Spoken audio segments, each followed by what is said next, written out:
I'd take one. No, $160 an hour. $60 an hour. How much is a car? Something like that for the tow.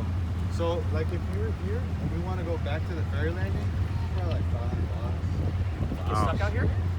More or less.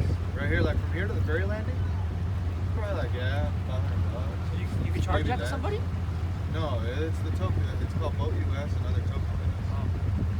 You straight up started in December, kind of. I even thought, man, look, dude, you guys were over here one day in the downtown, just come to this ladder.